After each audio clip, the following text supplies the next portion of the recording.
Hello guys, গরম মশলা with এমজিতে আপনাদের সকলকে স্বাগত। ভীষণই সহজ পদ্ধতিতে দারুণ টেস্টি একটা লাড্ডু রেসিপি নিয়ে চলে এসেছি। যারা প্রথম রান্না বান্না করছেন তারাও এই লাড্ডুটা বানাতে পারবেন। আর আমি ডেফিনেটলি বলতে পারি যে এই লাড্ডুর টেস্ট কিন্তু দোকানের লাড্ডুর থেকে কোনো অংশে কম হবে না। তাহলে চলুন আমরা চলে যাই রেসিপিতে। 1.5 কাপ ছোলার ডাল 2.5 কাপ জল দিয়ে আমি 4 থেকে 5 ঘন্টা ভিজিয়ে রেখেছিলাম। ছোলার ডালগুলো ভালো মতো নরম হয়ে গিয়েছে, ভেতর থেকে নরম হয়ে গিয়েছে। এইবার একটা মিক্সিং জারের মধ্যে ছোলার ডালগুলো নিয়ে নিয়েছি। পুরো ছোলার ডাল একসঙ্গে নিয়ে আমি দুবারে এটার পেস্ট একটা বানিয়ে নিচ্ছি। জল ছাড়া কিন্তু পেস্টটা বানাতে হবে, জলের প্রয়োজন পড়বে না, কারণ ছোলার ডালটা কিন্তু অনেকটাই জল অ্যাবসর্ব করে নিয়েছে। আর পেস্টটা দেখুন একদম মিহি হবে। পুরো ছোলার ডালটারই পেস্ট বানিয়ে নিয়েছি। এবার অল্প অল্প করে অংশ নিয়ে বড়ার আকারে আমি তৈরি করে নিয়ে এগুলোকে ভেজে নেব। তার জন্য ফ্রাইং প্যানে বেশ খানিকটা রিফাইন অয়েল দিয়ে দিয়েছি। ঘি দিয়েও কিন্তু আপনারা এই ভাজাটা ভাজতে পারেন। তেলটাকে খুব ভালো মতো গরম করে নিয়ে অল্প অল্প অংশ নিয়ে আমি দেখুন বড়ার আকারে দিয়ে দিচ্ছি। মিডিয়াম ফ্লেমে বড়াগুলোকে ভেজে নিতে হবে। হাই ফ্লেমে ভাজতে গেলে উপরটা তাড়াতাড়ি পুড়ে যাবে আর ভেতরটা কিন্তু কাঁচা থেকে যাবে। আর এবারেও আমি সব বড়া একসঙ্গে দিচ্ছি না, খানিকটা বড়া দিয়েছি, মানে যেটুকুনি জায়গা ধরে সেগুলো দিয়ে দিয়েছি। এইবার 3-4 মিনিট পর দেখবেন বড়াগুলো যখন ভালো মতো উল্টানো যাচ্ছে, বড়াগুলোকে উল্টে পাল্টে একটু লাল করে ভেজে নিতে হবে।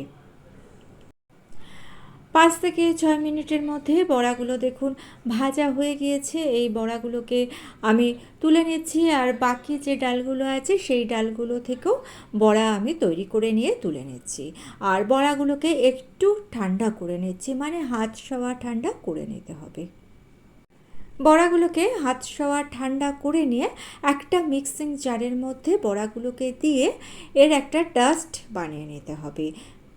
এখানে ছোট্ট একটা টিপস আছে, অনেকক্ষণ ধরে মিক্সিটাকে চালাবেন না, 2 মিনিট চালাবেন, আবার বন্ধ করে দেবেন, আবার চালাবেন। এইরকমভাবে 3-4 বারে এই ডাস্টটাকে বানিয়ে নিতে হবে। ডাস্ট রেডি হয়ে গিয়েছে।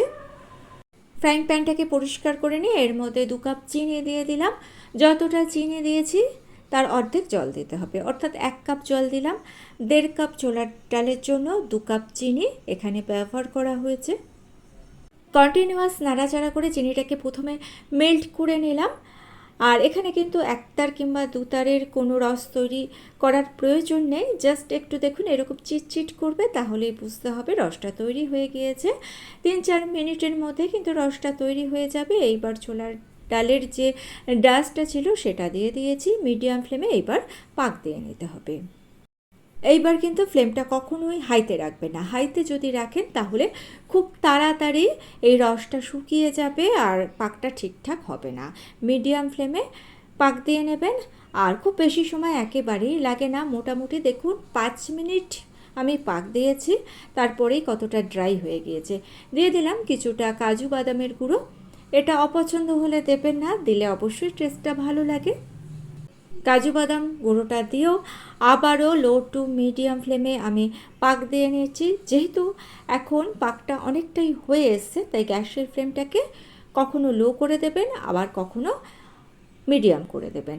একটু কেশর ফুড কালার দিয়ে দিলাম, এটা অপশনাল, কিন্তু এটা দিলে একদম দোকানের মতো দেখতে হবে, তাই দিয়েছি। অপছন্দ হলে দেবেন না।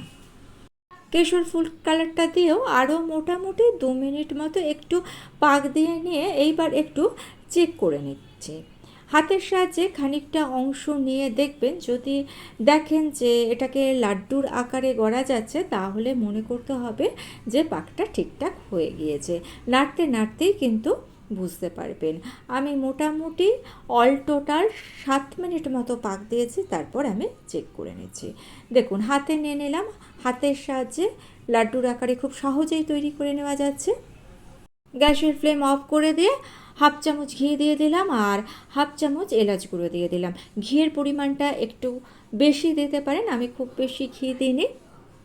যদি অকেশনালি বানান ঘিয়ের পরিমাণটা একটু বেশি দেবেন, টেস্টটা আরও ভালো হবে। হাতে একটু ঘি মাখিয়ে নিয়ে এবার লাড্ডুগুলোকে তৈরি করে নিয়েছি। অবশ্যই এরকমভাবে বাড়িতে লাড্ডু বানানোর অনুরোধ রইল। ভিডিওটা ভালো লেগে থাকলে চ্যানেলটাকে সাবস্ক্রাইব করে নিয়ে পাশে থাকা বেল আইকনটা প্রেস করে দিয়ে অল অপশনটা ক্লিক করে দেবেন, তাহলে যখনই নতুন কোনো ভিডিও আপলোড করব তার নোটিফিকেশন আপনাদের কাছে পৌঁছে যাবে। বাড়িতে অবশ্যই এরকমভাবে লাড্ডু বানাবেন, আর কেমন লাগলো আমাকে কমেন্টস করে জানাতে ভুলবেন না। এই লাড্ডুটা বানানো কিন্তু ভীষণই সোজা, দেখুন কত সহজে লাড্ডুগুলো তৈরি হয়ে যাচ্ছে।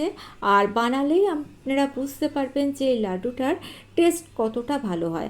আপনি কারুকে না বলে দিলে কেউ বুঝতেই পারবে না যে এটা দোকান থেকে কিনে আনা হয়নি, বাড়িতে তৈরি হয়েছে। লাড্ডু একেবারে পরিবেশনের জন্য রেডি। আজকে তাহলে এই পর্যন্ত। ভালো থাকবেন, সুস্থ থাকবেন।